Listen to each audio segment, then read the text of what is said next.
예, 피고인은 입증하시기 바랍니다.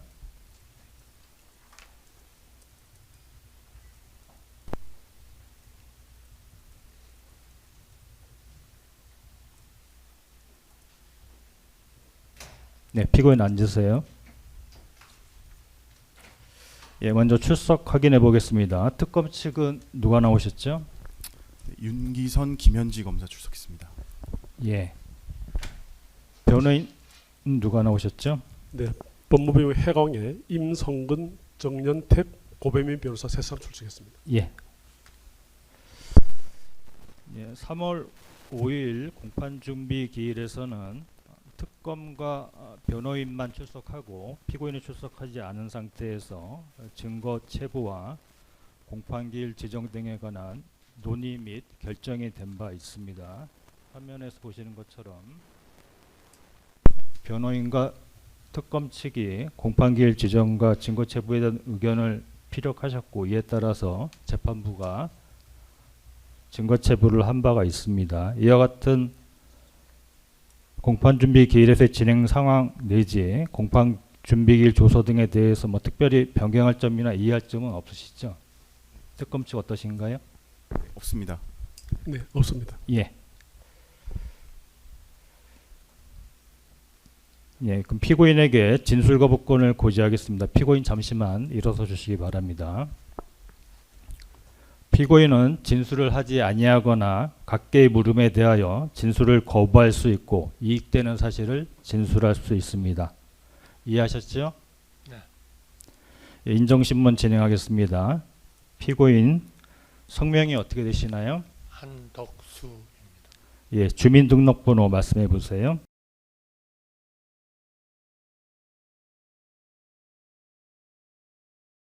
예, 직업은요? 예, 주거지 말씀해 보세요.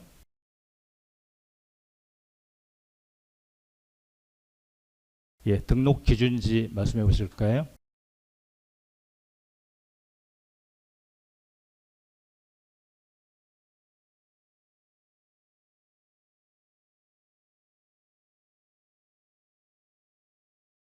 피고인은 공판기일에 출석하여야 하고 피고인의 주소 변동이 있을 때에는 이를 법원에 신고하여야 하며 피고인이 정당한 사유 없이 항소심 공판기일에 이외 출석하지 아니한 때에는 피고인의 출석 없이 재판이 진행될 수 있습니다. 이해하셨죠? 네. 예, 앉으세요.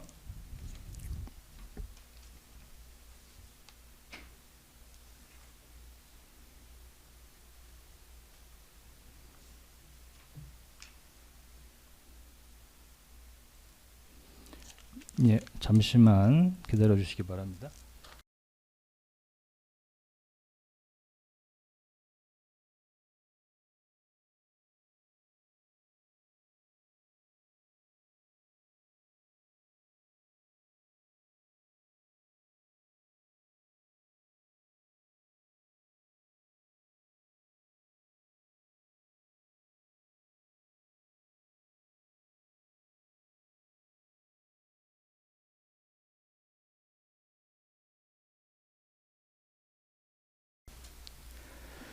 예, 피고인은 2026년 1월 21일 서울중앙지방법원에서 유죄 부분에 대하여 징역 23년을 허위 작성 공문서 행사의 점에 대하여는 무죄 판결을 선고받고 이에 불복하여 항소한 사실이 있습니까? 피고인. 네. 위 판결에 대하여 특검도 항소한 사실 알고 있습니까? 네. 예, 이제부터 항소 사건의 심리를 개시하겠습니다. 먼저 특검 측은 1월 26일자 항소장과 2월 6일자 항소이유서를 통하여 항소이유를 개진한 바 있습니다. 이 문건도 모두 진술하시죠? 네, 간단히 저희 PPT 준비를 해서 PPT로. 예, 일단 그 문건 진술을 하고 난 네. 다음에 예. 네, 항소 유지는 그. 조금 지금 항소의 요지 진술은 PPT로 하시겠습니까? 네, 소요 시간 어느 정도? 한 30분 내외. 30분 정도요? 네. 예. 변호인 측도 2월 10일자 항소 이유서와 3월 4일자 의견서를 통해서 항소 이유 개진하셨죠? 일단 네. 진술하고요. 네, 진술하겠습니다. 항소 이유 요지는 PPT로 진행하시겠습니까? 네, 그렇습니다. 소요 시간 어느 정도 예상하십니까? 40분에서 50분 정도 소요될 것 같습니다. 예. 예, 그럼 먼저 특검 측부터 PPT 등을 통하여 항소유 요지 진술하시죠.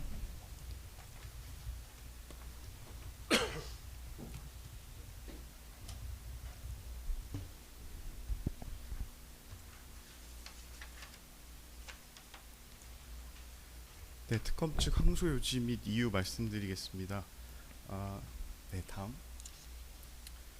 네, 먼저 사안 개요의 설명을 위해서 공소사실 요지를 간략하게 말씀드리겠습니다. 피고인의 신분 및 지위입니다. 피고인은 윤석열 전 대통령이 2022년 5월 10일 대한민국 제20대 대통령으로 취임한 이후 2022년 5월 21일 대한민국 제48대 국무총리로 임명되었습니다. 그리고 2025년 5월 1일 퇴임하였고 피고인은 윤석열 정부의 유일한 국무총리였습니다. 피고인은 우리 헌법하에서 행정부의 2인자이고 국무회의 부의장인 국무총리로서 대통령의 위헌 위법한 권한 행사를 저지하고 통제하여 국민의 기본권을 수호해야 하는 의무가 있었음에도 이러한 의무를 저버린 채 오히려 윤석열 전 대통령의 위헌 위법한 비상계엄 선포 및 내란 범행에 가담하여 내란 범행에 있어 핵심적인 기여를 하였습니다. 다음은 피고인의 경력입니다. 피고인은 1970년 6월 행정고시에 합격하여 공직생활을 시작하였고 그 과정에서 직접 비상계엄 또 12.12 사태를 경험한 바 있습니다. 위와 같은 피고인의 경험은 권력자에 의한 친위 쿠데타가 곧 권력 독점으로 이어진다는 사실에 대해서 인식하게 되었고 증거 자료로 기제출된 피고인의 2024년 9월 국회 예결위에서 발언 즉 비상계엄이 선포되더라도 국회에서 해제 의결이 있으면 이를 해제해야 하는데 국회를 봉쇄하라는 것이냐는 취지의 발언 등을 종합하여 볼 때 피고인은 2024년 12월 3일 비상계엄 선포가 곧 국회 봉쇄 등 헌정질서 유린을 통한 내란 범행으로 이어진다는 사실을 인식하였습니다. 2024년 12월 3일 당시 상황인데요. 이와 같은 인식하에 피고인은 2024년 12월 3일 저녁 무렵 윤석열 전 대통령으로부터 아무에게도 말하지 말고 빨리 대통령실로 오라는 연락을 받고 대통령실 부속실장 등과 보안성이 높은 메신저인 텔레그램으로 연락을 주고받으며 대통령실로 이동하였습니다. 피고인은 대통령실 도착 이후 그곳에 와 있던 전 통일부 장관 김용호에게 대통령께서 계엄을 선포하려는 것 같다는 취지로 말하였는데 피고인이 사전에 윤석열 대통령의 비상계엄 선포 계획을 인지하였음을 추단하게 하는 대목입니다. 피고인은 대통령 집무실로 이동하여 당시 위 자리에 있던 국방부 장관 김용현 등과 함께 대통령 집무실에서 윤석열 전 대통령의 비상계엄 선포 계획 등에 대해서 듣게 되었습니다. 대통령 집무실에서 윤석열 전 대통령은 피고인을 비롯한 참석자들에게 2024년 12월 3일 22시를 기하여 비상계엄을 선포할 계획임을 알리게 됩니다. 그 과정에서 피고인은 윤석열 전 대통령으로부터 비상계엄 선포 담화문 그리고 계엄사령부 포고령 특별 지시사항이 담긴 문건을 교부받았습니다. 위 자리에 있던 다른 국무위원들도 이상민 전 행안부 장관, 조태현 전 외교부 장관 등은 당시 위 자리에 있던 다른 국무위원들도 대통령으로부터 지시사항이 기재된 문건을 건네받았고 피고인은 이를 모두 목격하여 윤석열 전 대통령이 계획한 언론사 단전 단수, 국회 봉쇄 등 12.3 비상계엄 전모에 대해 알게 되었습니다.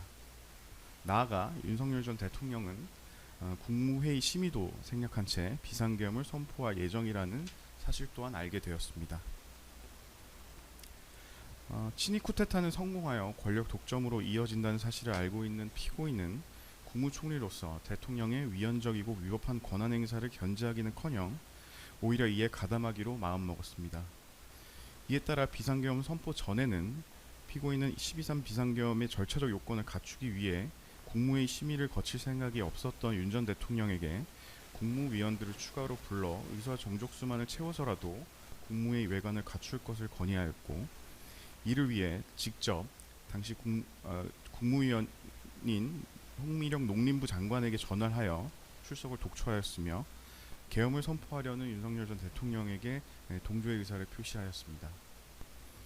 계엄 선포 후에는 윤 전 대통령이 지시사항을 수령하였고 대통령실에 참석한 국무위원들에게 부서할 것을 설득하였으며 이상민 전 행안부 장관과 단전 단수 조치 이행 방안을 논의하고 여당 대표와 통화하며 비상계엄이 유지될 것이라는 신뢰를 부여하였고, 국회 통보 절차 등 사후적인 절차를 보완하려고 시도하였습니다. 국회의 비상계엄 해제 의결 이후에도 국무조정실장으로부터 신속히 국무회의를 소집하여 비상계엄을 해제하여야 한다는 취지의 건의를 받았으나 이를 묵살하고 대통령 직원과 사후 부서 등에 대해 논의하였습니다. 피고인의 이와 같은 행위는 내란 범행에 있어 핵심적이고 필수적인 행위라고 할 것입니다. 다음은 허위 공문서 작성 및 허위 작성 공문서 행사 관련입니다. 비상계엄이 해제된 이후 국무위원들로부터 부서를 받는 데 실패한 피고인은 대통령 부속실장 강희구 등과 공모하여 마치 12.3 비상계엄 선포가 정당한 절차를 거쳐 선포된 것과 같은 외관을 작출하기 위해 허위로 공문서를 작성하기로 공모하였습니다. 그와 같은 공모에 따라 강희구 실장은 피고인이 비상계엄 선포 당시 윤석열 전 대통령으로부터 건네받은 비상계엄 선포문을 전달받았고, 이를 이용하여 부서란이 부착된 비상계엄 선포문 표지 양식을 작성하여 국무총리인 피고인, 당시 국방부 장관이었던 김용현, 윤 전 대통령의 서명을 받은 후 이를 대통령실에 비치하는 방법으로 행사하였습니다. 다음은 대통령 기록물법 위반 공용서류 손상 관련입니다. 피고인은 방금 말씀드린 것과 같이 허위 공문서를 작성하는 등의 방법으로 12.3 비상계엄의 절차적 외관을 작출하려고 하였으나 12.3 비상계엄과 관련하여 수사기관의 본격적인 수사가 개시되자 사후에 문서를 작성한 사실이 알려지는 경우 더 큰 문제가 생길 것으로 판단하고 2024년 12월 8일경 강희구 실장에게 이를 파쇄하라고 지시를 하였습니다. 강희구 실장은 윤 전 대통령의 승인을 얻어 대통령이 서명하고 국무총리와 국방부 장관이 부서한 대통령 기록물이자 공용 서류인 비상계엄 선포문을 임의로 파쇄하였습니다. 다음은 위증의 점입니다. 피고인은 윤석열 전 대통령의 탄핵 심판과 관련하여 2025년 2월 헌법재판소에 증인으로 출석하게 됩니다. 피고인은 헌정사상 초유의 사태인 12.3 비상계엄과 관련하여 실체적 진실을 알고자 하는 국민적 열망을 뒤로한 채 오로지 본인의 죄책을 회피할 의도로 대통령실에서 비상계엄과 관련한 문건을 보거나 받은 기억이 없고 받은 사실이 없으며 김용현 장관이 이상민 장관에게 문건을 교부하는 것을 보지 못했다고 허위로 증언하였습니다. 원심 판결 내용입니다. 이와 같은 공소사실에 대해 원심 법원은 피고인에 대해 내란 중요 임무 종사, 허위 공문서 작성, 대통령 기록물법 위반 및 공용서류 손상, 위증 공소사실을 모두 유죄로 인정하고 피고인에게 징역 23년을 선고하고 법정 구속하였습니다. 다만 내란 중요 임무 종사 공소사실 중 윤 전 대통령의 지시를 수용한 행위, 그리고 여당 원내대표와의 통화, 그리고 통보 절차를 확인한 행위, 비상계엄 해제를 위한 국무회의 개최를 지연시킨 행위에 대해서는 내란 범행에 가담한 행위로 인정할 증거가 부족하다고 판단하고 유죄로 선고된 내란 중요임무 종사와 포괄일제 관계에 있는 이 부분에 대해서 이유에서 무죄를 선고한 바 있습니다. 허위 작성 공문서 행사의 경우 허위로 작성된 문서를 대통령실에 보관한 행위만으로는 행사로 보기 어렵다는 이유로 이 부분에 대해서는 무죄를 선고하였습니다. 그리고 사후부서 작출 관련 허위 공문서 작성 공소사실 중 일부 경위에 대해서는 인정되지 않는다고 보아 공소 사실에서 제외하였습니다. 그 범죄 사실에서 제외하였습니다. 그러나 이와 같은 공소 사실 전부에 대해 특검 측이 제출한 증거에 의해 입증이 충분하므로 이 공소 사실 전부에 대해서 유죄 판결이 선고되는 것이 마땅함에도 위와 같이 판단한 원심은 사실 오인 법리 오해의 위법이 있다고 판단되어 특검은 이 부분에 대해서 항소를 제기하였습니다. 구체적인 항소 이유를 간단히 말씀드리겠습니다. 내란 중요임무 종사 관련 대통령의 지시사항을 수용한 부분입니다. 피고인은 비상계엄 선포 후 윤석열 전 대통령으로부터 대통령의 일정을 대신 해달라는 지시를 받고 이를 수용하였습니다. 비상계엄 선포 이후 대통령 대신 국무총리가 그 일정을 대신 수행하는 것은 윤석열 전 대통령이 선포한 비상계엄 상태의 유지를 위해 반드시 필요한 행위로 이는 본건 내란 범행에 있어 유죄가 선고된 다른 행위 태양들과 마찬가지로 중요한 임무에 해당한다고 할 것입니다. 다음은 여당 원내대표와의 통화 부분입니다. 피고인은 비상계엄 선포 후 당시 여당 대표인 추경호에게 전화로 추 대표 걱정하지 마라 라고 말을 한 사실이 확인되었습니다. 이는 국무총리인 피고인이 여당 원내대표에게 비상계엄이 지속될 것이라는 신뢰를 부여한 행위입니다. 당시 국회 지형은 여소야대 상황이었고 12.3 비상계엄의 성패는 국회 봉쇄를 통한 비상계엄 해제 의결을 저지하는 것 여부에 달려 있었습니다. 이러한 점을 잘 알고 있는 피고인은 여당 원내대표와 통화하며 국회 상황을 살피고 국회의 비상계엄 해제 결의를 저지하였다고 봄이 상당합니다.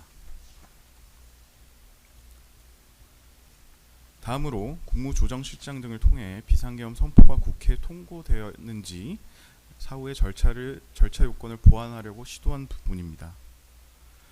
우리 헌법과 계엄법에 따르면 비상계엄을 선포한 때에는 대통령은 지체 없이 국회에 통고하여야 합니다.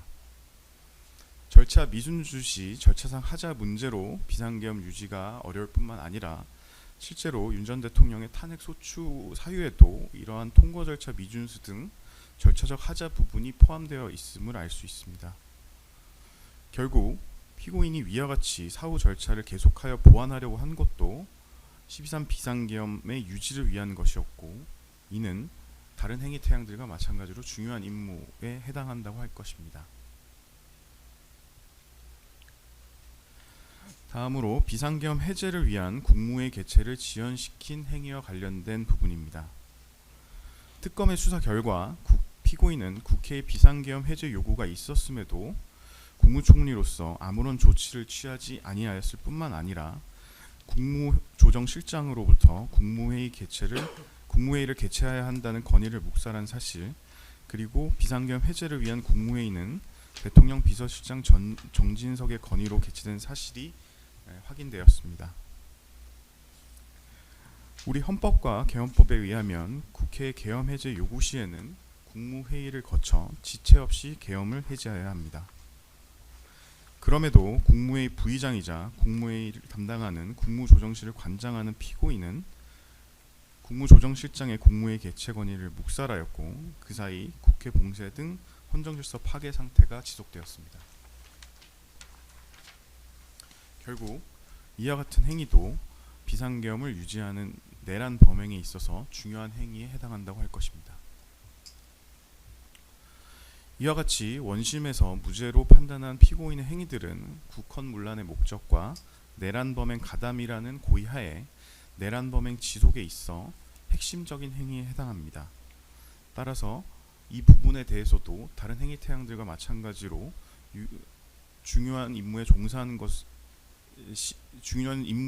것이고 따라서 이를 무죄로 판단한 원심 법원의 판단은 부당하다고 판단됩니다.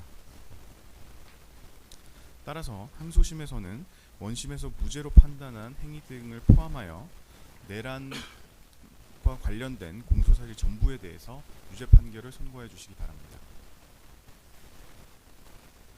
다음은 허위공문서 작성 부분입니다. 허위공문서 작성과 관련하여서는 원심이 전부 유죄로 판단하였음에도 문서 작성 이유, 배경에 관한 공소 사실을 유죄 인정 범죄 사실에서 제외하였습니다.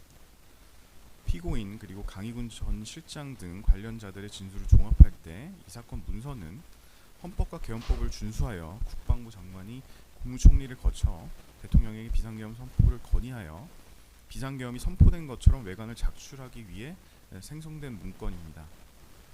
그리고 참고로 윤 전 대통령에 대한 체포방해 사건에서는 이 부분에 대해서도 전부 유죄 범죄 사실로 인정이 되었습니다. 관련 증거에 의하면 이 부분에 대해서도 증명이 충분하므로 항소심에서는 원심에서 삭제된 부분을 바로잡아 주시기 바랍니다. 다음으로 허위 작성 공문서 행사 부분입니다.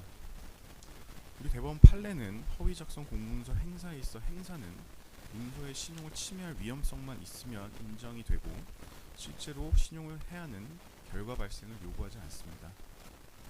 본건 허위 작성 공문서는 비상계엄 선포 이후 탄핵 심판 절차 및 수사 과정에서 행사할 목적으로 작성되는 것으로 대통령이 서명하고 국무총리와 관계 국무위원이 부서한 문서를 대통령의 업무 공간인 대통령실에 비치한 행위는 문서가 언제든지 활용될 수 있는 상태에 놓인 것으로 봄이 상당합니다.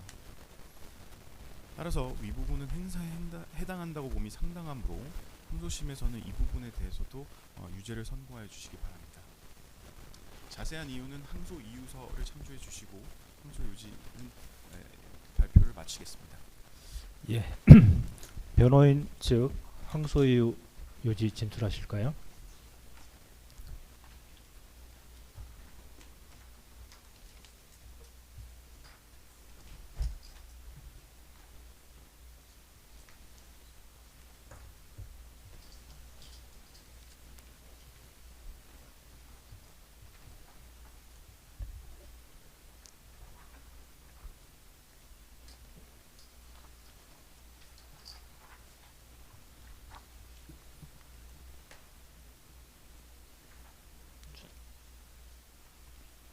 예, 진행하시죠. 네, 피고인의 변호인 임성근 변호사입니다. 존경하는 재판장님 그리고 두 분 부장님, 상세한 피고인의 항소 이유는 2월 10일에 제출한 항소 유서를 가름하기로 하고 간략히 요지만을 말씀드리겠습니다. 먼저 피고인의 항소 이유를 설명드리기에 앞서 피고인의 항소 배경과 기본 입장을 말씀드리겠습니다. 피고인은 2024년 12월 3일 대통령 집무실에서 윤석열 전 대통령, 다음부터는 윤석열이라고만 하겠습니다. 윤석열 전 대통령이 비상계엄을 실시하려 한다는 말을 처음 듣고서 이는 국가의 대외 신인들을 심각하게 훼손하고 경제에 치명적인 타격을 줄 수 있다는 이유로 줄곧 윤석열의 비상계엄 조치를 반대하면서 만류하였습니다. 그러나 윤석열은 국무위원회의 상황인식과 대통령의 상황인식은 다르다, 돌이킬 수 없다는 취지로 말하며 국무총리인 피고인과 국무위원들의 거듭된 반대와 만류를 완강히 거부했고 실질적인 심의조차 없이 대접기실에 모인 피고인과 국무위원들을 향해서 일방적으로 비상계엄을 선포하겠다라고 말한 후에 비상계엄을 선포하였습니다. 피고인은 국무총리로서 헌법과 법률이 부여한 권한의 범위 내에서 적극적으로 윤석열을 설득하고 만류했지만 결과적으로 피고인은 윤석열의 독단적인 비상계엄 조치를 저지하지 못했습니다. 이유여를 막론하고 피고인은 이로 인해 헌정질서의 심대한 혼란이 야기된 점에 대하여 당시 국무총리로서의 무거운 책임감을 통감하고 있고 국민들께 큰 고통과 불안을 안겨드렸다는 죄송스러운 마음으로 이미 비상계엄 직후 2024년 12월 11일에 열린 국회 본회의에서 국민 앞에 진솔한 사과를 한 바 있습니다. 또 현재 깊은 자괴감을 느끼고 자책하고 있습니다. 피고인은 국민과 역사 앞에서 윤석열의 위협한 비상계엄 조치를 막지 못한 책임을 피할 생각은 추호도 없습니다. 그러나 피고인은 그 어떤 경우에도 국군을 물러나게 할 목적으로 폭동을 일으키는 데 가담하려고 한 적이 없습니다. 피고인은 이 사건 공사실 중 일부 인정한 위정 부분에 대해서는 겸허히 인정합니다만 추측과 왜곡으로 잘못 알려진 사실을 바로잡는 것이 피고인이 우리 역사 앞에서 해야 할 마지막 도리라고 믿습니다.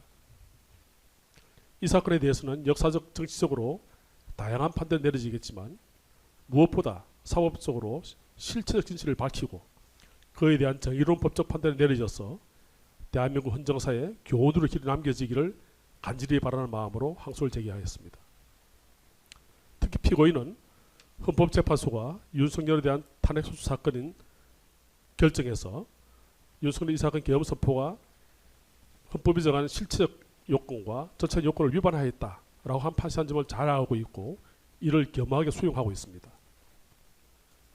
그러나 윤석열의 이 사건 비상계엄이 헌법의 실체적, 절차적 요건을 갖추지 못한 것이라는 점은 헌법적 관점에서 이 사건 비상계엄을 판단한 것일 뿐이고 그렇다고 하여 곧 피고인이 당시 윤석열이 선포한 비상계엄이 국헌문란의 목적으로 이어준 것으로서 형법상의 내란죄에 해당되는 사실을 잘 알면서도 이를 옹호하거나 동조해서 그 중요한 임무에 종사했는 것으로 볼 수 있는지 여부는 별개의 문제입니다.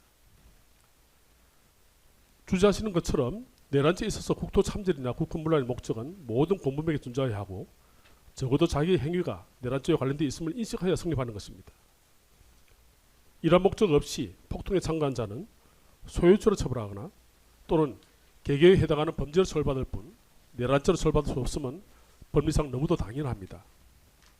특검이 피고인에 대해서 형법 87조 제2호의 내란 중의 임무 종사자로 이 사건 공소를 제기한 만큼 윤석열 등의 이 사건 계엄 선포 행위에 국헌문란의 목적이 있었는지 여부와는 별개로 피고인에게 이와 같은 국헌문란의 목적을 가지고 폭동에 가담하여 중요 임무에 종사한다는 범위가 있다는 점이 합리적 의심의 여지 없이 증명되어야 하는 것입니다.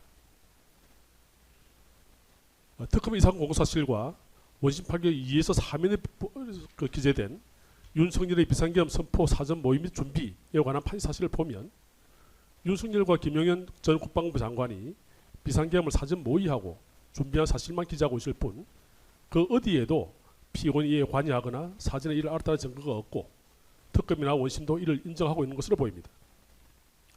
뿐만 아니라 원심 판결 6문에서 7면에 있는 포고령 발령 등 구체적 폭동 행위에 관한 판시 사실 그 어디에도 피고인이 이에 관여하거나 사전에 이에 관해서 알고 있다는 것은 없으며 특검이 제출한 모든 증거를 살펴보아도 이를 인정할 아무런 증거가 없습니다. 존경하는 재판부께서 부디 윤석열이 이 사건 비상계엄을 선포할 당시 그 비상계엄의 절차나 구체적인 내용이 헌법 위반될 뿐만 아니라 더 나아가 우리 형법상 국헌문란의 목적으로 폭동을 일으킨 내란에 해당되는 사실을 피고인이 인식하면서도 국헌문란의 목적으로 이 사건 내란 행위에 가담해서 중요 임무에 종사한 것을 볼 수 있는지 여부에 대해서 이 사건 증거들과 관련 법리에 따라 엄격하게 증거 판단을 해주시고 열린 마음으로 피고인 항소 이유를 살펴봐 주시기를 간청드리면서 구체적인 항소 이유를 설명드리겠습니다. 피고인 항소 이유는 내란 중요 임무 종사 등에 관한 법리 오해와 사실 오인 등의 항소 이유 제1점에서부터 보시는 바와 같이 제5점의 양형부당까지 5개입니다. 이에 관한 요지를 설명드리겠습니다. 먼저 피고인 항소의 제1점은 내란 중요 임무 종사에 관한 법리 오해와 재정법칙 위배입니다. 원심은 피고인이 윤석열의 비상계엄 선포 행위를 정당화하기 위해 국무회의 심의라는 외관을 형성한 것을 내란의 중요 임무에 종사한 것이라 판단했습니다. 그러나 피고인이 당시 국무위원들을 더 불러서 의견을 들어보아야 한다고 윤석열에게 건의한 것은 윤석열의 일방적인 비상계엄 선포 고집을 끊기 어려워 국무위원들 더 불러서 윤석열의 비상계엄을 반대하고 설득을 한 것일 뿐이지 윤석열의 비상계엄 선포 행위를 정당화하려 한 것이 결코 아닙니다. 비상계엄 선포 행위를 헌법적으로 판단하는 기준과 내란죄 성립 여부를 형법적으로 판단하는 기준은 서로 구별됩니다. 최근 2026년 2월 19일에 서울중앙지방법원에 선고된 윤석열 전 대통령 등에 대한 2025 고합 129등 내란사건 판결문에 따르면 비상계엄의 선포와 내란죄의 관계에 대해서 이렇게 판시하고 있습니다. 대통령의 비상계엄 선포가 그 실체적 절차 요건을 갖추지 못한 경우에는 이런 형법 제91조 2호가 적용되는 국헌문란 목적, 내란죄의 구성력을 충족한 것을 보아야 한다는 견해가 있을 수 있지만 이러한 견해는 취하기 어렵다. 대통령은 전시사변 또는 이에 준하는 국가 비상사태에 있어서 병력으로서 군사상의 필요에 응하거나 공공안전질서를 유지할 필요가 있는 때인지 여부에 관하여 나름의 판단을 할 수 있는 권한까지 부여받은 것이로 보이므로 위와 같은 실적 요건에 관한 대통령의 판단은 존중받아야 할 것이다. 결국 비상계엄 요건을 갖추지 않았음에도 비상계엄을 선포하였다면 이에 대해 탄핵 등 정치적 책임을 부담한 것으로 족하지 형사 책임의 부담을 지을 수 없는 것으로 보인다. 반면에 비상계엄 선포 요건을 갖춘지에 따라 대통령에 대한 내란죄 등부를 논할 것이 아니라 형법상 내란죄의 구성 요건을 돌아가 대통령이 어떠한 목적을 가지고 비상계엄을 선포하여 실제 어떠한 행위를 하였는지를 따져 내란죄 성분을 논해야 한다는 견해가 타당하다. 그리고 그런 국헌분란의 목적과 그 수단으로서의 비상계엄 및 이에 따른 실력 행사임을 인식 공유하면서 대통령과 함께 비상계엄 및 이에 따른 실력 행사에 공모 가담한 자에 대해서도 집합범으로서의 내란죄가 성립한다. 국헌분란의 목적을 인식 공유하지 않은 채 비상계엄 절차에만 관여하거나 이에 따른 실력 행사에만 가담한 경우에는 집합범으로서의 내란죄의 죄책을 부담하지 않고 관여한 해당 행위에 관한 별개의 형법상 구성 요건에 대한 죄책만 부담한다고 보아야 한다. 이 서울중앙지방법원의 이러한 법리 판단은 내란죄에 관한 확립된 판례 법리에 따른 것으로 보입니다. 이 사건에서 참조가 할 만하다고 생각됩니다. 반면에 이 피고인 이 사건 원심은 대통령의 비상계엄 선포 행위가 실체적 절차적 요건을 흠진한 것으로서 곧바로 내란에 해당되는 전제 아래 피고인이 이에 가담하였다고 판단한 것으로서 법리적으로나 사실관계 면에서 타당하지 않다는 점을 먼저 말씀드립니다. 내란죄에서 국헌문의 목적은 모든 공범에게 존재해야 되고 적어도 자기의 행위가 내란죄에 관련되어 있음을 인식하여 성립하는 것입니다. 그런데 원심은 이 사건 계엄 선포 행위가 윤석열이 국헌을 문란하게 할 목적으로 일으킨 폭동 그 자체가 아닌 폭동의 수단이라 이렇게 판단하면서도 그 폭동의 수단을 정당하기 위해서 비상계엄 선포의 헌법상 법률상 절차적 요건인 국무회의 심의라는 외관을 형성하거나 국무위원들로부터 부수를 받아 절차적 요건을 갖춘 등의 행위가 윤석열의 내란 행위의 중요한 임무에 종사하는 것이라고 인정했습니다. 그러나 피고인이 대통령 집무실에서 이 사건 계엄 선포 행위에 대해서 윤석열로부터 처음 들어서 알게 된 후에 다른 국민들 더불어서 의견을 들어보아야 한다고 건의한 이유는 아까 말씀드린 것처럼 가능한 한 많은 국무위원들이 대통령실로 직접 와서 윤석열에게 비상계엄 조치에 대해 반대하는 의견을 개진하도록 함으로써 윤석열을 설득하여 비상계엄 선포를 저지하기 위해서 한 목적이 있을 뿐이지 결코 비상계엄 선포를 정당하기 위한 것이 아니었습니다. 그럼에도 윤석열은 원심에서 국무위원들이 오는 대로 의견을 들었다고 주장하고 있습니다. 그렇지만 윤석열이 이 사건 비상계엄 선포에 동의했다는 국무위원은 김용현 전 국방부 장관 이외에 아무도 없었고 윤석열이 당시 비상계엄을 선포하겠다는 이야기와 함께 그 필요성을 일방적으로 설명하고 나갔을 뿐 이를 만류하는 피고를 비롯한 모든 국민들의 의견을 무시한 채 일방적으로 비상계엄을 선포한 사실은 이 사건 증거 기록과 원심에서 증언한 최상목, 조태열, 송미령, 조규홍, 안덕근, 김영호 등 이 사건 비상계엄 선포 직전에 대통령실에 불려나온 모든 국무위원들의 진술에서도 넉넉히 알 수 있습니다.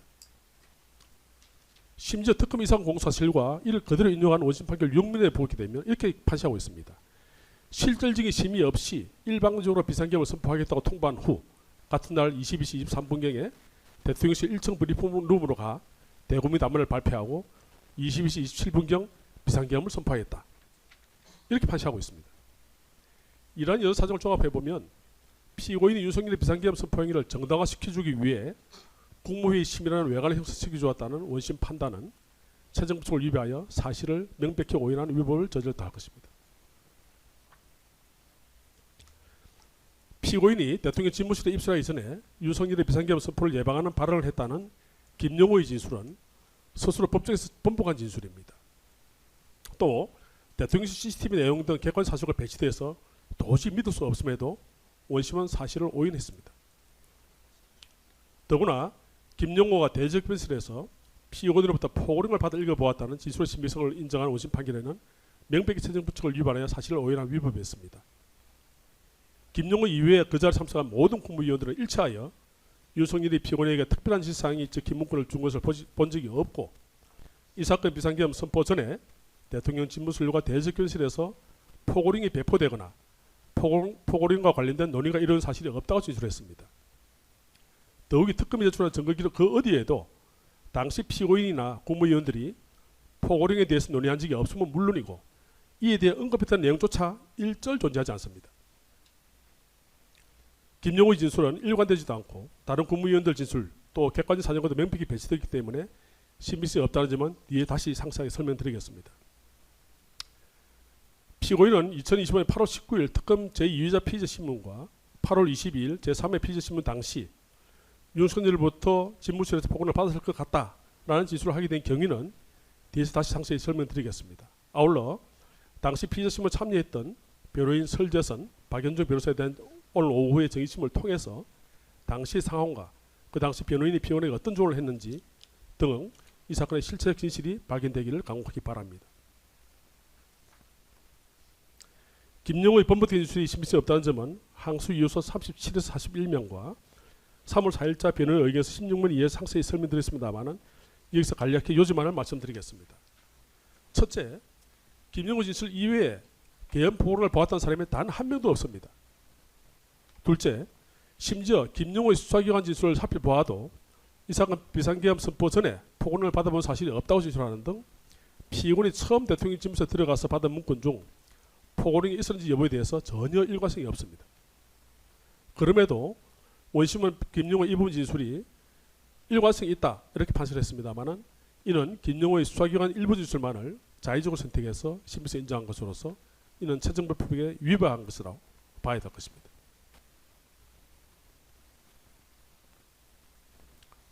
구체적으로 김영호 등 관련자 진술을 살펴보면서 김영호 진술의 일관성과 신빙성이 있는지를 살펴보겠습니다. 김영호는 특검에서 피고인이 대직권실에 들어와서 자신에게 윤석열이 비상계엄을 선포하려고 한다는 말을 했다고 진술했지만 원심 법정에서는 자신의 착각에 의한 잘못된 진술이었고 대통령 집무실로 들어가서 대통령으로부터 처음 들었다는 것이 정확한 기이다 이렇게 분명하게 진술을 번복을 했습니다.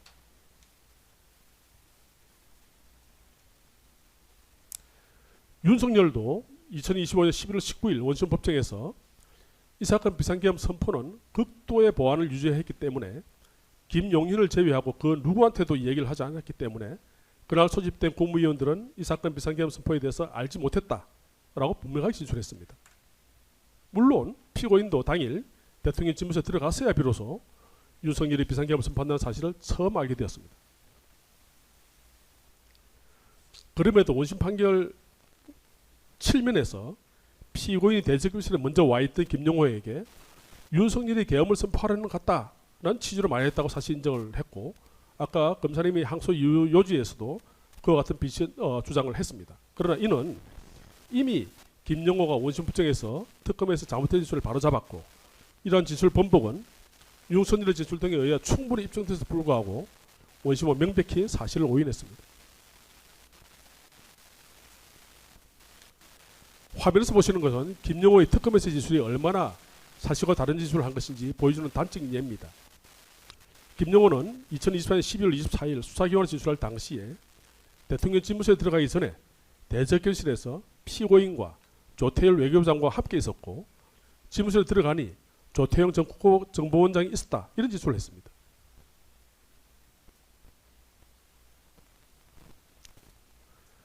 그러나 증거순번 504의 실황조서서 살펴보면 피고인이 도착했을 당시에 피고인과 김영호만 대적교실에 있을 뿐이고 피고인과 김영호가 20시 45분에 집무실에 들어가는 4분 후에 20시 49분에 조태일이 대적교실에 도착을 합니다.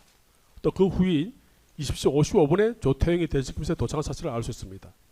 김영호는 아까 함께 있었다고 하지만 전혀 함께 있은 사실이 없습니다. 이거는 객관적인 영상을 보시더라도 확인할 수 있는 상황입니다. 김영호는 2025년 7월 20일 특검에 진술할 당시에 자신이 피고인으로부터 계엄이 선포될 것 같다는 말을 들었을 때는 자신과 피고인 조태열 장관이 스스로 나란히 앉은 상태에서 피고인으로부터 위와 같은 말을 들었다라고 진술했습니다. 그러나 조금 전에 설명드린 것처럼 조태열은 피고인과 김영호가 집무실에 들어가는 4분 이후에 비로소 대적검찰에 도착한 사실을 비춰보더라도 김영호의 특검 진술은 실제 사실과는 동떨어진 것으로서 얼마나 신빙성이 없는지를 여실하게 보여줍니다.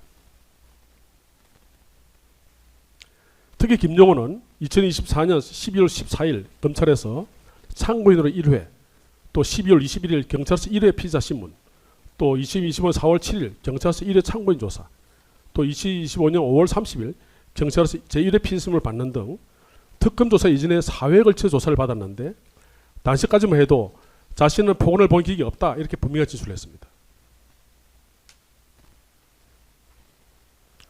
김영호 특검조사 이전 사회 조사를 받을 당시에 계엄사령 포고령은 2024년 12월 3일 대통령 집무실이나 대적에서 뿌리를 본 적이 없고 2024년 12월 21일 조사 당시에는 그날 집에 돌아와서 인터넷 뉴스를 보고 알았다 이렇게 진술했습니다.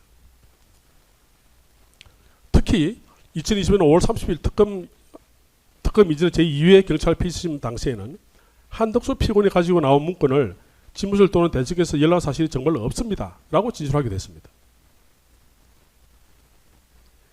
그런데 김용호는 2020년 7월 20일 특검에서 참고인 조사를 받을 당시에 다른 건 기억이 나지 않고 기억이 안 나고 포고령으로 해야 하나 전공인을 처단한다는 내용이 있었던 것이 기억났습니다 라고 처음으로 진술했습니다. 또 원심에서도 같은 취지로 진술했습니다. 즉 포고령을 직접 보았다는 것이 아니라 포고령에 나오는 내용인 전공이 처단 내용이 기억났다는 것입니다. 그러나 이는 김용호가 2024년 12월 3일 대접견실에서 포고령 자체를 본 것이 아니라 그 이후 언론에 보도된 계엄 포고령의 내용 중 전공이 처단 부분이 충격적으로 받아들여서 이를 그 당시에 보았다고 착각해서 진술할 가능성이 합리적 의심을 완전히 배제할 수 없습니다. 김용호 이외에 대통령 집무실이나 대책교실에서 계엄 포고령을 보았다는 사람은 아까 말씀드린 것처럼 단 한 명도 없습니다. 또 계엄 포고령 작성이나 그 내용에 관해서 논의했던 국무위원은 김용호를 포함해서 단 한 명도 없습니다. 화면에서 보시는 것처럼 피고인처럼 2024년 12월 3일 저녁 9시 이전에 대통령 집무실에 왔던 조태열, 조태용도 포고령에 대해서는 나중에 언론 보도를 보고 알았다 이런 진술을 하고 있습니다.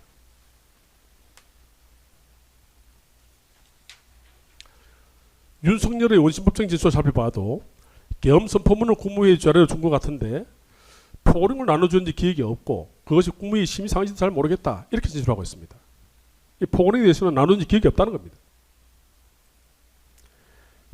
심지어 전공에 관련 주무장관인 조규홍 전 보건복지부 장관은 계엄 포고령을 보았다면 그 내용이 자극적이고 충격적이어서 기억할 수 있을 법한데도 포고령을 당시에 본 적이 없고 그날 자정 이후 회의를 한 이후에 텔레그램을 점검하면서 그때 포고령이 있는 것을 알게 되었다라고 진술하고 있습니다.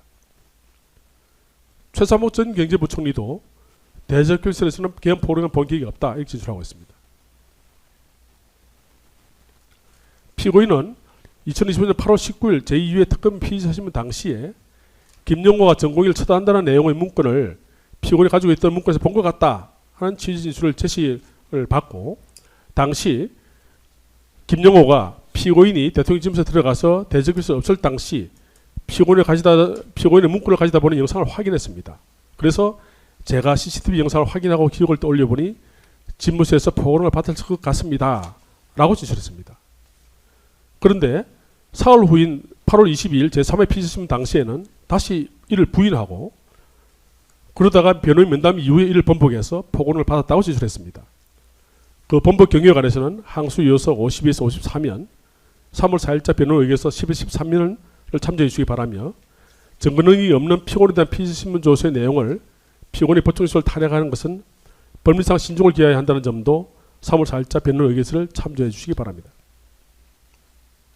결국 피고인이 당시 대적교실에서 가지고 있던 문건 중에 계엄 포고령이 있었다는 증거로 원심이 제시한 것은 원심 판결 43면에 판시한 세 가지입니다.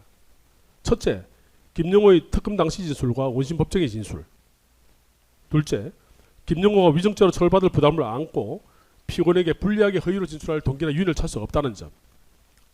셋째, 피고인은 특별검사 조사에서 대통령 집무실에서 포고령을 받아 읽어보았다는 취지로 진술하면서 그에 대하여 당시 느낀 감정과 생각을 자연스럽게 진술했다는 점을 들고 있습니다. 그런데 위 1, 2항은 결국 김용호의 진술에 일관성 신빙이 있다는 것입니다만은 김용호 진술에 일관성이 없고 사실과 다른 모순점이 많을 뿐만 아니라 김용을 제외한 단 한 명의 국무위원도 대통령 집무실이나 대식견실에서 개헌 보고를 받아보았다거나 이에 관해 논의한 바가 없다는 지수에 비춰보게 되면 김용호가 아까 말씀드린 것처럼 착오로 진술해서 합리적인 의심을 배제할 수 없습니다. 그와 같이 엄격한 정리되었다고 볼 수는 없는 것입니다. 그리고 세 번째 사항, 피고인이 특별검사 조사에서 당시 느낀 감정과 생각을 자의식 진술했다는 이 사항은 피고인이 그 내용을 부인해서 증거 능력이 없는 피고인에 대한 피지신문 조서의 내용을 강함없이 사실 인정을 하고 사실상 원심의 세민적 형성에 결정적 영향을 미친 것으로 보이기 때문에 탄핵 증거의 범위를 벗어난 사실 인정으로 볼 여지가 있습니다.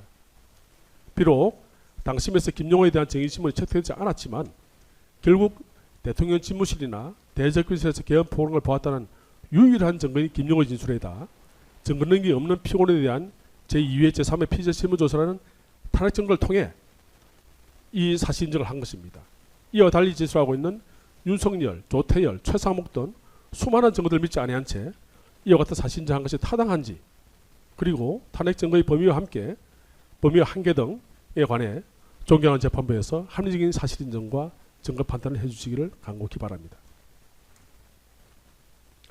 다음으로 피고인 이 사건 비상계엄 선포에 관하여 국무위의 심의라는 외관을 갖추려는 한 의도가 없었으므로 내란 행위에 중요한 임을 총수한다는 피고인의 고의를 인정한 원심 파견하는 사실 오인이 위법했습니다. 거듭 설명드린 것처럼 피고인이 이 사건 비상계엄 선포를 용이하게 하거나 강화하는 행위를 한 것이 아니라 윤석열을 설득해서 비상계엄 선포를 저지하려고 노력하였습니다. 피고인은 12월 3일 20시 45분경에 대통령 집무실에 처음 입실해서 윤석열로부터 비상계엄 선포 의사를 전해 듣고 즉시 윤석열에게 대한민국 경제와 대외신도에 큰 문제가 생길 수 있다는 취지로 말하면서 반대 의견을 표명했습니다.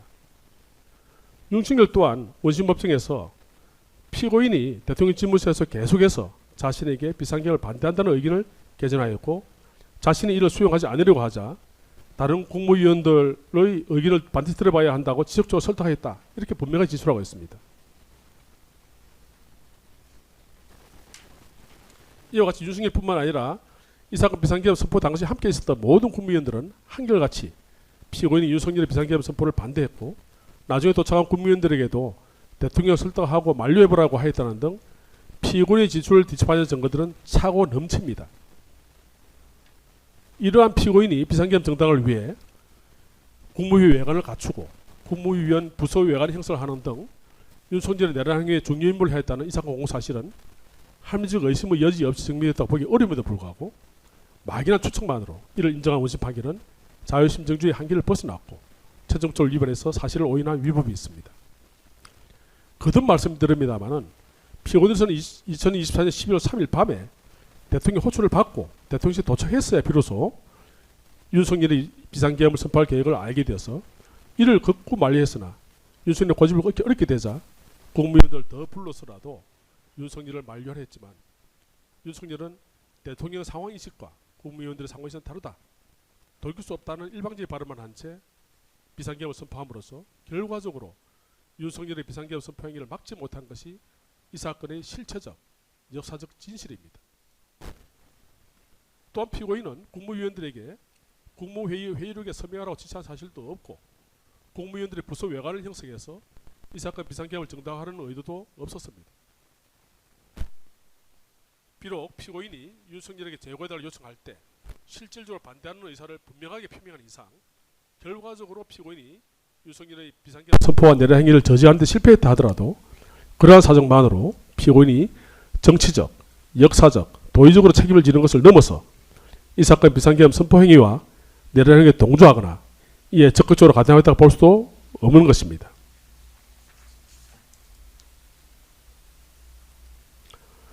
다음으로 원심 피고인이 내란 중임을 종사하게 판단한 것은 이상민 전 행정안전부 장관과 주요 기관 봉쇄 계획 및 특정 언론사 단전 단수 조치 관련 지시 이행 방안을 논의했다는 것입니다. 그러나 피고인은 당시에 이상민 장관과 구체적으로 어떤 대화를 나누는지 잘 기억나지 않는다고 일관되게 진술하고 있습니다. 이는 당시 피고인을 비롯한 국무위원들의 반대를 무릅쓰고 윤석열이 비상계엄을 일방적으로 선포한 상황에서 피고인은 매우 허탈함과 무기력함 그리고 매우 당황하고 흥분, 침통한 상황에서 본 변형과 같은 제3자 입장에서 본다면 두 사람이 당시 국내외 정치 상황과 대외 신인도 또 국내 질서 유지를 어떻게 해야 할지 등에 관해 걱정을 하면서 이에 관한 대화를 해슴직한 것으로 보이는데도 피고인은 지금 아무리 기억을 되돌려 봐도 그때 정확히 어떤 대화를 했는지 기억을 되살릴 수 없어 변호인으로서는 참으로 안타까운 심정입니다.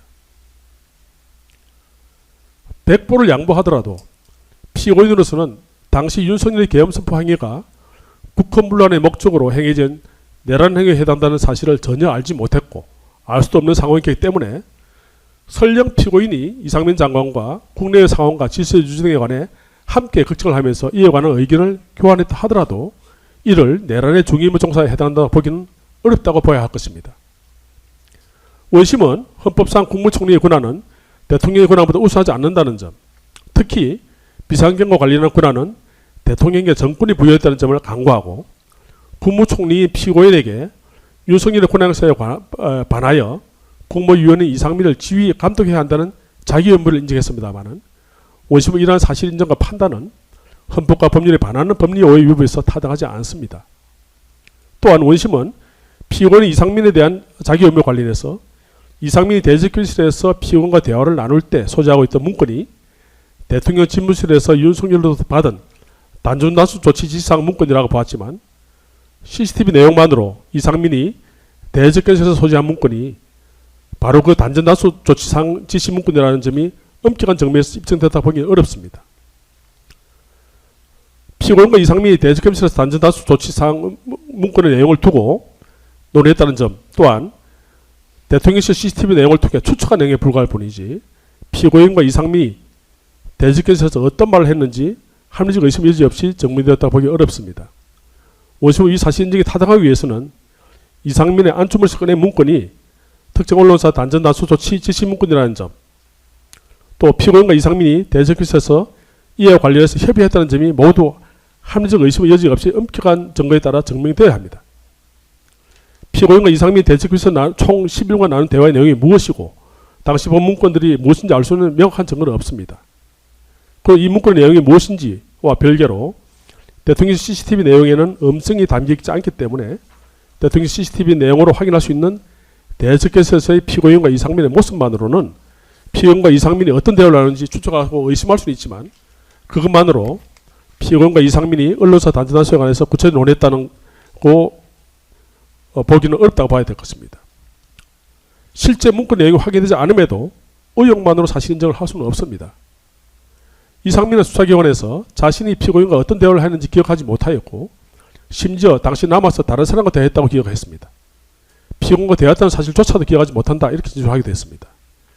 이러한 이상민 진술에 비춰 보아도 피고인과 이상민 장관이 그 당시 윤석열 특정 언론사 단전단수 지시와 같은 주제를 두고 대화했다고 인정할 만한 증거는 없습니다. 행정안전부 장관이 특정 언론사의 단전단수를 총리와 상의했다는 것 자체도 넌센스이고 행정안전부 장관과 국무총리의 논의 대상을 보기도 어렵습니다. 그럼에도 불구하고 원심은 이를 사실을 인정했습니다만 이는 자유심지 한계를 일탈해서 최종부칙을 위배한 것이 아닌가 생각이 됩니다.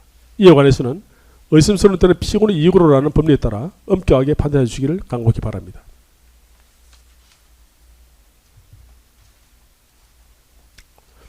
원심은 피고인이 국무회의를 마치고 국무위원들에게 서명받으려고 하는 등 절차적 요건을 갖추도록 하는 방법으로 내란 중의 임무에 종사했다 판단했습니다. 그러나 피고인은 국무위원들에게 관련 문건에 서명을 받으라고 지시한 적이 없다는 사실은 지금 화면에서 보시는 것처럼 원심적인 송미령, 안덕근, 조태열의 법적 지출에 비추어 분명하게 인정됩니다. 관련 증거를 종합해보면 피고인이 이와 같은 지시를 한 것이 아니라 누군가가 참석한 사람들 명단 정도를 기재해두지 않느냐라고 했고 직원들이 국무위원들에게 서명을 하라고 가라는 말을 한 적은 있어도 피고인이 국무회의 회의록에 부서하라고 서명하고 가라 이런 지시했다는 증거는 찾아볼 수 없습니다.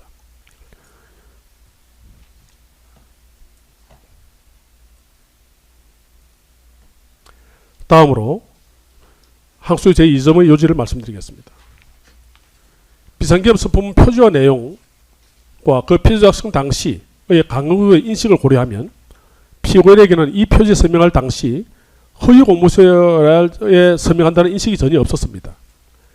강의구는 비상계엄 선포문의 표지를 작성할 때 누군가의 지시를 받아 작성한 것이 아니고 자신이 임의로 생각하고 작성했으며 피고인에게 오전에 보내주신 문서에 사인을 받겠습니다 라고만 말하면서 피고인으로부터 위 표지에 서명을 받았다고 진술했습니다.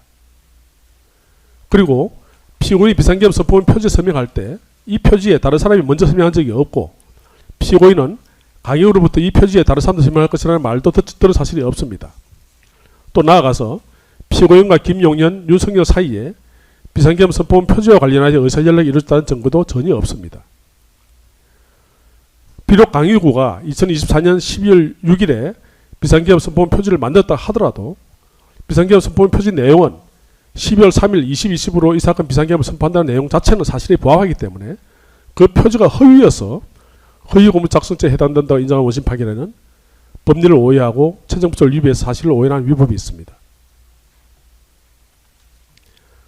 다음으로 항소의 제3조를 말씀드리겠습니다.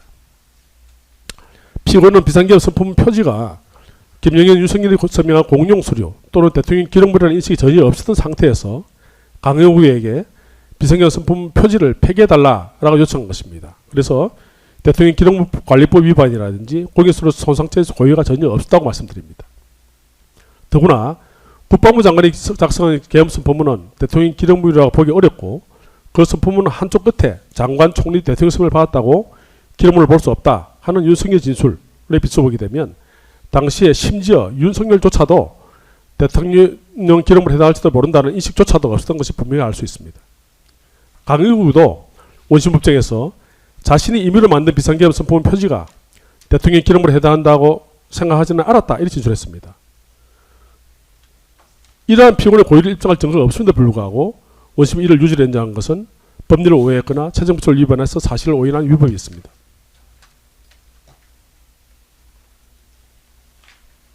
다음으로 항소의 제4점 여지를 말씀드리겠습니다.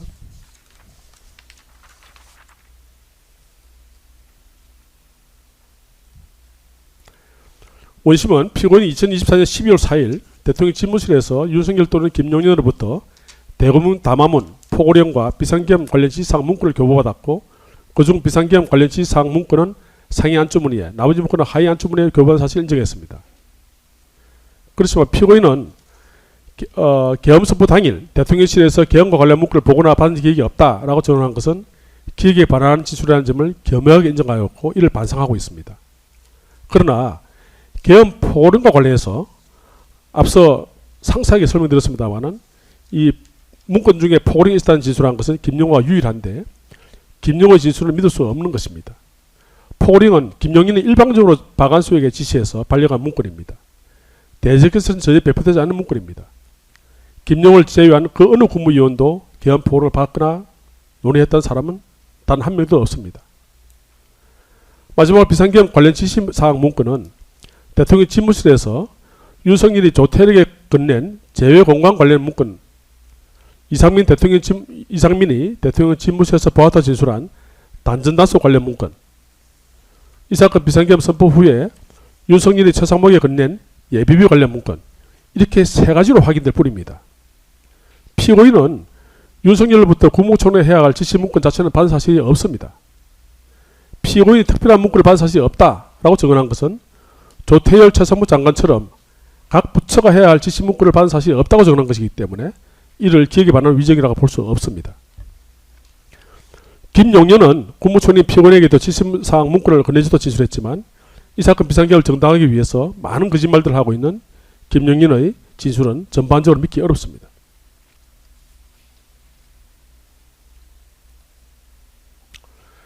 피고인이 위정했다가 문제된 진술에서 당시 헌법재판소의 대리인 진문을 보게 되면 이렇습니다.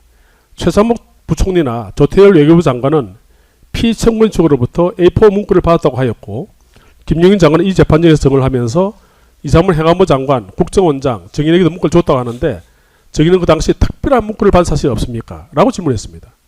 피고인은 저는 특별한 문구를 받은 사실이 없습니다. 이렇게 답변을 했습니다.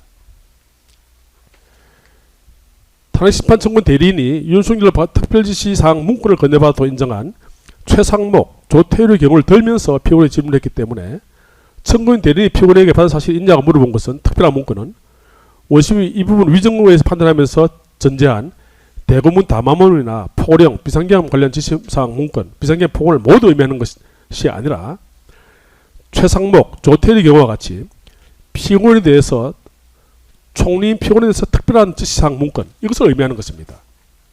청구인 대리인은 이 질문 바로 뒤이어서 이상문 행안부 장관에게 김용현 장관이 이 문건 주는 것 그런 걸 본 적 없습니까? 라고 물었으므로 청구인 대리인이 피고인에게 목격했냐고 묻는 이 문건도 최상목, 조태일의 경우와 마찬가지로 이상면에 대한 특별지시사항 문건을 의미합니다.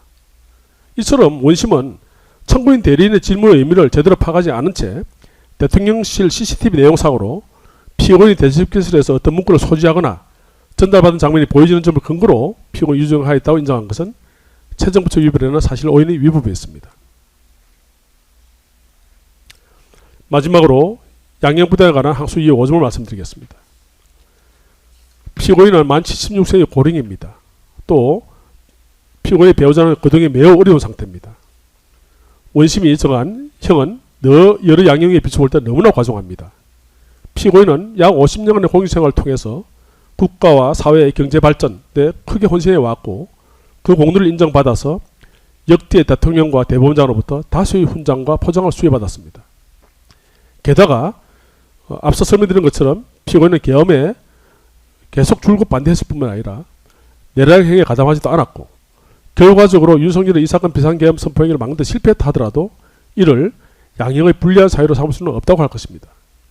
거듭 말씀드립니다마는 피고인은 국무총리로서 이 유혈을 막론하고 윤석열의 이 사건 비상계엄 선포를 막지 못하여 헌정질서에 심대한 혼란이 야기된 점에 대해서 국무총리로서 무거운 책임을 통감하고 있고 아까도 말씀드린 것처럼 2024년 12월 11일에 개최된 국회 본회의에서 이미 진술한 사죄를 한 자 있습니다.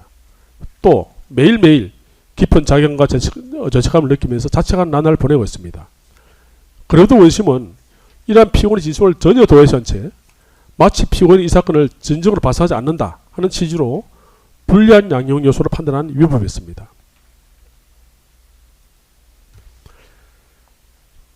다음으로 특별공사 항소유예에 대한 상세한 답변은 2월 27일자 답변서로 가름하고 여기서 요지만 간략하게 말씀드리겠습니다.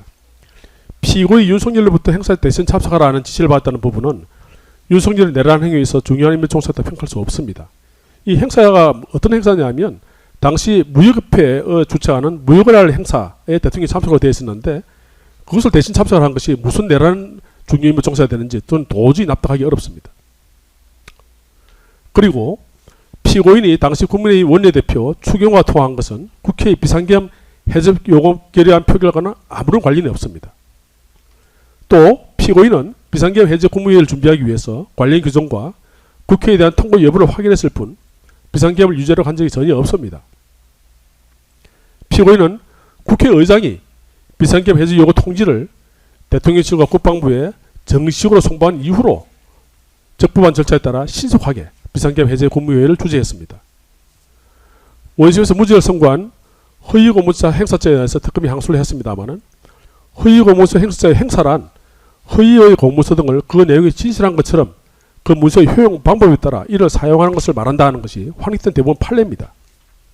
그런데 강 일구는 비상계엄 선포문 표지를 폐기하기 전까지 자신이 관리하는 대통령실 비서실 사무실 서랍에 보관했을 뿐이지 이 문서를 외부에 공개하거나 공고한 적이 없다고 일관되게 진술했습니다. 따라서 허위공무서 행사죄에 해당되지 않는다고 판단하는 원심 판단은 정당합니다. 특별검사의 항소유예 주장은 일반적 주장에 불리할 뿐 이를 인정할 아무런 증거가 없으므로 기각해 주시기 바랍니다. 결론을 말씀드리겠습니다. 대법원은 2017년 5월 30일 선고 2017도 1호 사고 판결에서 이렇게 판시했습니다. 피고인은 무죄로 추정된다는 것이 헌법상의 원칙이고 그 추정의 번복은 직접 증거가 존재할 경우에 버금가는 정도가 되어야 한다. 형사재판에서 공소사실에 대한 증명 책임이 검사에게 있는 이상 피고인이 이와 같은 의문점을 해소해주지 못한다고 하여 객관적 증거와 이에 기초한 치밀한 논정의 뒷받침 없이 공소사실을 유지를 인정할 수가 없다. 단호하게 진실하고 자신할 수 없는 상황에서 논리적 추론과 가능성의 우월함만으로 단정할 수는 없다. 의심스러우면 피고인의 이익으로라는 원칙은 이러한 순간에 더 의미가 있다. 이렇게 판시를 했습니다. 이 이외에도 피고인의 주장이 현민을 잣들어서 판단해서는 안 된다. 이런 대법원 판례도 있습니다. 피고인으로서는 윤석열의 비상계엄 선포 행위를 반대했지만 결국 이를 막지 못한 책임이 있다 하더라도 이에 대한 정치적, 역사적 책임을 지는 변론을 하고 피고인이 당시 비상계엄의 선포가 국헌문란의 목적의 내란에 해당되는 사실을 알면서도 이에 가담하여 중요한 임무에 종사했다는 원심 판단에는 명백한 사실 오인과 법리 오해 위법이 있습니다. 결국 피고인이 일부 자백하고 있는 위정의 점을 제외한 나머지 공소사실에 대해서는 원심 판결을 파기하시고 피고인에 대해서 무죄를 선고해 주길 바랍니다. 피고인이 겸허하게 자백하고 있는 일부 위정죄와 또 설령 견해를 달리하셔서 유죄가 인정되는 부분이 있다 하더라도 피고인에 대한 여러 양형 탐정 사유를 고려하셔서 원심 판결을 파기하시고 피고인에 대해서 법이 허용하는 범위 내에서 최대한 선처해 주시기 바랍니다. 경청해 주셔서 감사합니다. 예. 예, 피고인은 지금 변호인께서 항소이유에 대해서 자세하게 요지를 진술해 주셨는데요. 항소이유에 대해서 특별히 말씀하실 것이 있으십니까? 피고인? 특별히 없습니다. 피고인이 주장하는 항소이유 요지도 변호인이 지금 진술한 항소이유 요지와 같은 취지로 주장하시는 거 맞습니까? 네. 네.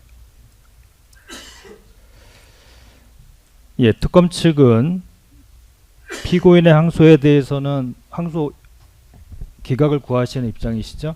네, 그렇습니다. 변호인 측은 아까 그 항소이유 요지 진술에서 같이 말씀하셨는데요. 특검 측의 항소 이유에 대해서는 항소이유가 없다라는 항소이유가 없으면 기각을 구한다는 취지로 진술하시는 거죠. 네, 그렇습니다. 그리고 아까 언급하셨는데 2월 27일자 특검 항소이유에 대한 답변서를 같이 진술하는 걸로 조서에 정리하겠습니다. 네. 예, 그러면 증거 조사를 하겠습니다. 원심에서는 순번 1부터 648까지의 특검 제출, 증거 서류 등에 대한 증거 조사가 실시되었고 증인 김형호 등에 대한 증인 신문이 이루어진 바 있습니다. 이와 같은 원심 증거 조사 결과 등에 대하여 뭐 특별한 의견 있으십니까? 먼저 특검 측 어떠신가요? 네, 없습니다. 피고인 측은 어떠신가요? 네, 뭐 원심에서 증거조사가 이루어졌다는 것에 대해서는 아무리 이유가 없고 다만 최종적 위법가 있다는 점에 대해서는 재판부에서 잘 판단해 주길 바랍니다. 예, 그렇게 진술하신 걸로 정리하겠습니다. 예, 피고인은 권리를 보호함에 필요한 증거 조사를 신청할 수 있습니다. 추가로 신청할 증거에 대해서 먼저 특검 측 말씀해 주실까요? 네, 준비 기일에 말씀드린 대로 그 윤 전 대통령의 그 1심 판결문 2건에 대한 판결문, 그리고 이상민 전 행안부 장관에 대한 판결문, 그리고 이미 증거조사 마쳤지만 그 재생 문제가 있는 CCTV 대통령 CCTV 파일 그 복도와 대접 현실 파일을 추가 증거로 신청하겠습니다. 예, 증거 목록 준비되셨나요? 네. 예, 상대방에게도 제시해 주시기 바랍니다.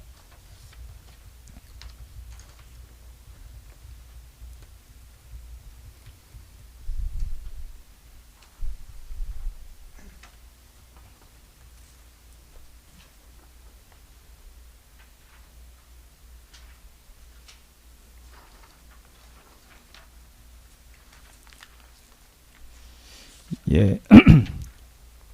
1심에서 648까지 증거 서류가 정리된 바 있고요. 그래서 649부터 653까지 지금 증거 서류 등을 제출한다는 취지이신 거죠? 네, 그렇습니다. 예, 이와 같은 검찰 특검 측 증거에 대한 의견은 어떠실까요? 네, 증거로 하면 모두 동의하겠습니다. 예, 모두 동의하시겠습니까?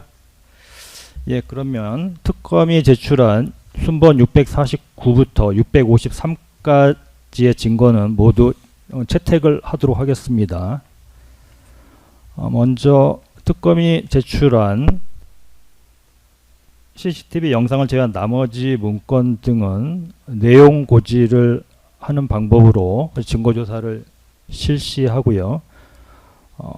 CCTV 영상 USB에 대한 증거조사는 재생 시청의 방법으로 실시하도록 하겠습니다. 피고인 측도 이렇게 증거조사하는데 특별한 이의 네. 없으시죠? 이해 없습니다. 예, 그러면 특검 측 일단 문건에 대해서 내용 고지 절차 진행하실까요? 예.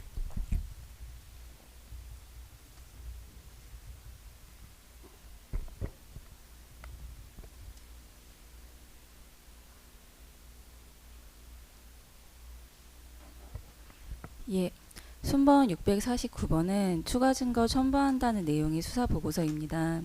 순번 650번은 윤석열 전 대통령의 내란 우두머리 등 사건 관련 판결문입니다. 2024년 12월 3일에 발생하였던 비상계엄 내란 범행의 전반적인 경위와 내용이 담겨 있고, 기록 68쪽에서는 22시 16분부터 18분경 윤석열의 비상계엄 선포를 위한 적법한 국무회의 절차 없이 피고인을 포함한 국무위원들에게 비상계엄 선포 의사를 밝혔고, 피고인도 이를 인식하고 있었던 사실. 67쪽에는 22시 40분 윤석열은 비상계엄 선포 후 대접견실로 돌아와 피고인에게 비상계엄 관련 조치사항을 지시하였던 사실 등이 인정되었습니다. 순번 651번은 윤석열의 체포방해 등 사건의 관련 판결문입니다.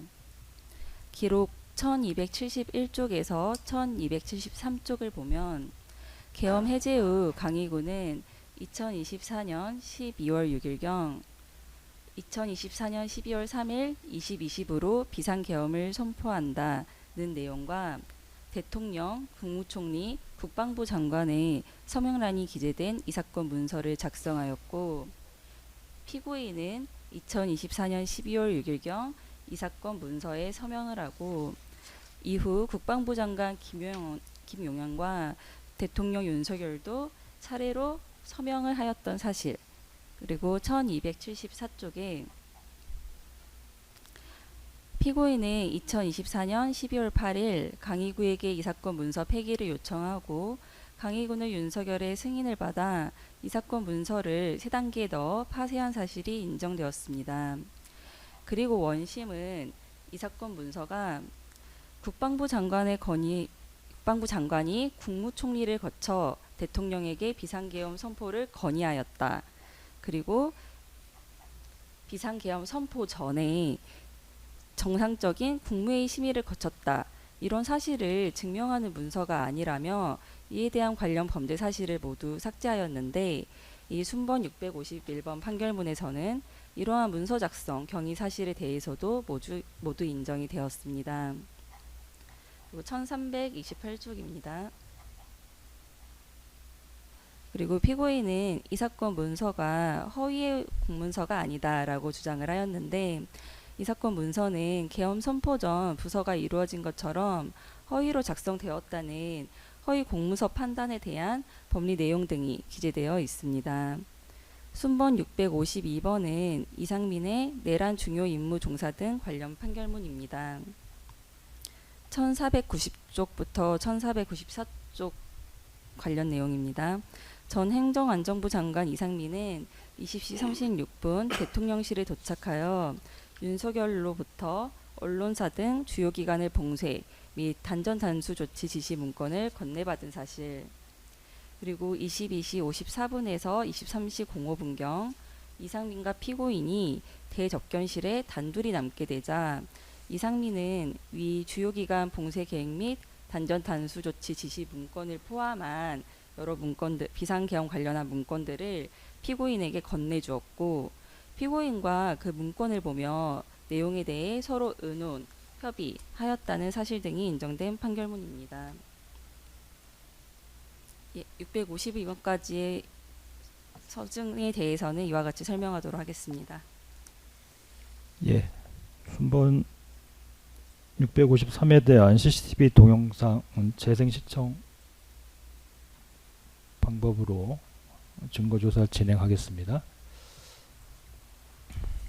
그 원심에서 이미 증거 조사가 돼서 저희 오늘은 재생 여부만 좀 확인을 하고, 예, 피고인 측에서 그때 그 변론을 하신다고 하니 저희도 그 기일에 맞춰서 피고인 측 저희 중요 부분하고 피고인 측 혹시 반박할 내용이 있으면 그때 예, 말씀드리도록 오늘 하겠습니다. 이 USB에 대해서는 그 내용이 모두 재생이 제대로 되는지 네, 재생이- 위주로 네. 예, 그렇게 확인하는 방식으로 증거 조사를 예, 그렇게 진행하겠습니다. 하시죠. 네. 예. 이의 없습니다.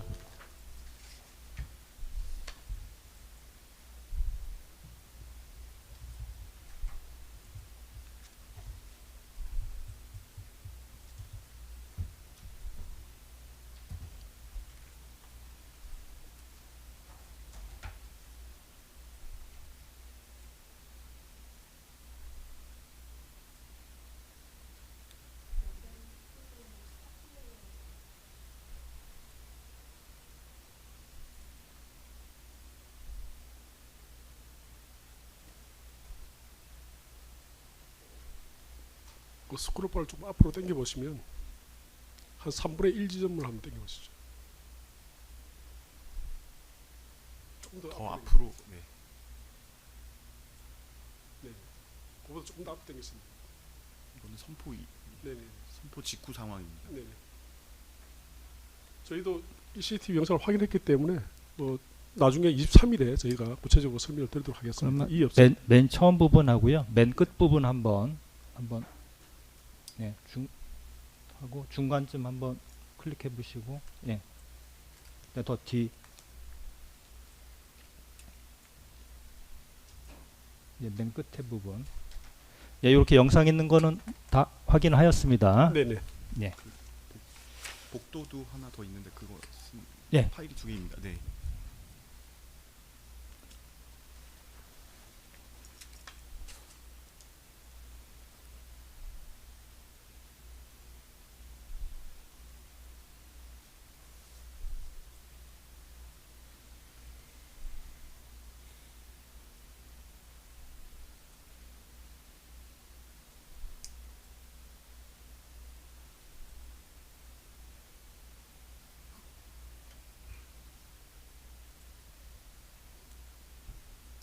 네, 이 정도로 재생하면 되겠습니까? 예. 지금 653 순번 653의 USB에는 대적견실하고 복도 부분에 네, 대한 복도, 네. CCTV 용산 동영상 내용인 네, 거죠? 네, 그렇습니다. 피고인 측도 모두 다 확인해 보셨습니까? 확인했습니다. 예. 어제 받아가지고 다 확인했는데 예. 잘 작동이 됩니다. 예, 알겠습니다. 예, 지금 640 특검 측의 649부터 653까지의 증거에 대해서 증거 조사를 모두 마쳤습니다. 이와 같은 증거 조사 결과에 대해서 피고인 측 특별한 의견 있으실까요? 지금 판결 같은 경우는 제가 어제 받았기 때문에 그 판결 이유를 좀 더 분석을 하고 향후에 의견서나 변론서에서 설명을 드리도록 하겠습니다. 뭐 지금 현 단계에서 특별히 뭐 이의 신청하거나 하실 건 없으시죠? 네, 없습니다. 예. 네.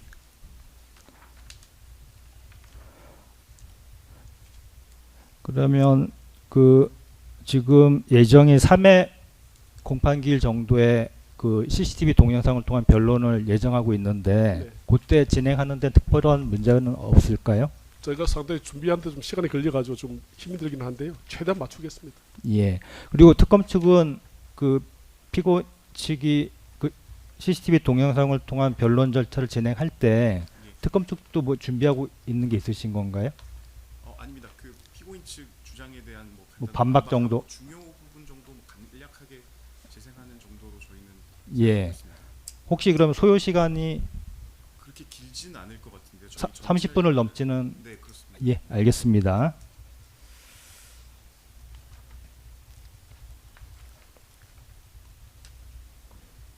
예, 피고인 측은 지난 공판 준비 기일에서 네.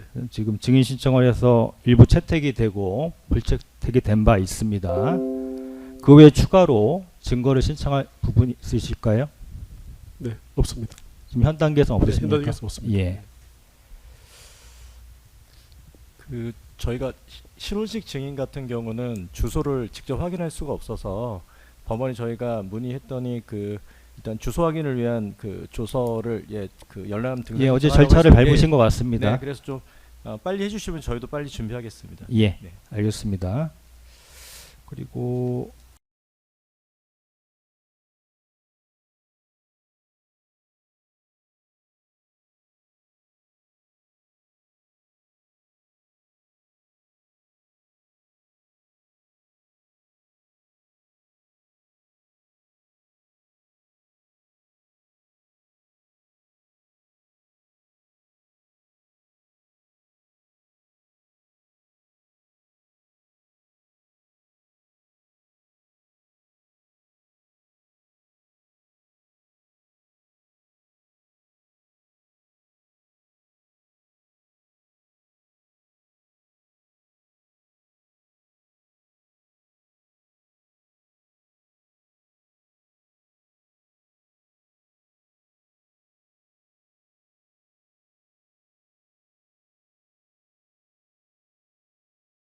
예, 아까 서두에도 말씀드렸는데요. 지금 오후 2시에 증인신문이 예정돼 있지 않습니까? 네. 그 증인신문에 해당하는 증인들이 지금 화면에서 보는 것처럼 재판 중계 방송에 대해서 제안 및 불허 신청을 한 바 있는데요. 혹시 확인해 보셨습니까? 특검 측. 네, 아직 저희 쪽에 확인은 아직 예. 정합니다. 네. 그래서 지금 화면을 보시고 크게 뭐 복잡한 내용은 아니라서요. 뭐 주된 요지를 말씀드리면 일단 피고인의 수사 단계에서의 변호이었던 그런 지위에 있었기 때문에 증언 거부를 일단 거부하기를 희망한다라는 게 일단 하나의 입장이고요. 만약에 증언 거부가 허용되지 않더라도 지금 변호인의 변호권 보장 등에 관한 관점에서 재판 중개는 불허해달라라는 두 가지 정도 내용입니다. 근데 뭐 증언 거부권과 관련해서는 저희 재판부가 판단을 하면 될 문제인 것 같고요. 중개 허가와 관련해서는 일단은 특검 측과 피고인 측의 의견을 들어보고 그다음에 재판부 논의도 좀 더 한 다음에 오후 2시 재판 시작 전에 말씀을 드리려고는 하는데 일단 의견이 혹시 있으시면 의견을 듣고 저희가 판단하기 위해서 지금 일단 특검 측부터 한번 의견이 있으시면은 특별한 의견이 있으시면 말씀해 주시고 특별한 의견이 없으시면 뭐 말씀을 특별히 안 하셔도 되겠습니다. 네, 재판부의 판단을 존중하겠습니다. 다만 뭐 일단 그 중개하는 것이 기본적으로 특검법의 취지이기 때문에 저희는 신청서 중개 신청을 한 취지대로 중개함이 상당하다는 입장이라고 말씀드리겠습니다. 예, 그럼 그 정도로 정리하겠습니다. 피고인 측은 어떠신가요? 몇 가지 잠깐 말씀드리겠습니다. 일단 의뢰인인 피고인이 일단은 승낙을 하는 경우이기 때문에 증언 거부는 일단은 대상이 안 될 거라고 저희는 그렇게 생각을 하고 일단 증언이 가능한 상태를 전제로 해서 일단 말씀드리겠습니다. 어쨌든 증언이 가능하다 하더라도 일단 변호인들과 의뢰인 사이에서 이루어진 그런 대화와 그런 상황들에 대한 거기 때문에 어떤 변호인의 그런 비밀 유지 특권이 실은 원칙적으로 일단 보호되는 것이 맞아서 실은 최대한 뭐 재판의 공개나 중개는 제한되는 것이 맞다고 생각을 하고 이게 뭐 변호인들 같은 경우는 일단은 다른 정치인들이나 일단 국무위원들처럼 공인은 아니기 때문에 초상권이나 일단 최대한 사생활이 보호되는 것이 맞다고 생각합니다. 그리고 또 무엇보다 증인들에게 저희가 신문할 내용이 실제법적인 어떤 사실관계라기보다는 수사 단계에서 소송법적인 그런 절차적인 그런 문제이기 때문에 이 부분에 대해서 설령 중개를 허락하지 않는다고 하시더라도 이게 국민의 알 권리를 이렇게 침해하는 내용은 아니라고 생각합니다. 그래서 저희는 중개를 일단 제한하는 것이 타당하다는 어떤 그런 의견입니다. 예, 쌍방 의견 잘 들었고요. 저희가 지금 신청서 내용과 특검 측, 피고인 측의 의견 진술한 내용까지 모두 포함해서 저희가 재판부 논의를 한 다음에 오후 2시 개정 전에 허가 여부에 대해서 고지하도록 하겠습니다. 예, 그 정도 말씀드리고요. 오전 재판 진행할 것은 거의 다 진행을 한 것 같은데요. 오전 재판을 마치려고 하는데 특별히 하실 말씀 있으실까요? 먼저 특검 측, 없습니다. 피고인 측은요? 예, 없습니다. 예, 없으시면 식사를 하시고 오후 2시에 이 법정에서 증인신문 절차를 진행하도록 하겠습니다. 오전 재판을 모두 마치겠습니다. 예, 수고하셨습니다.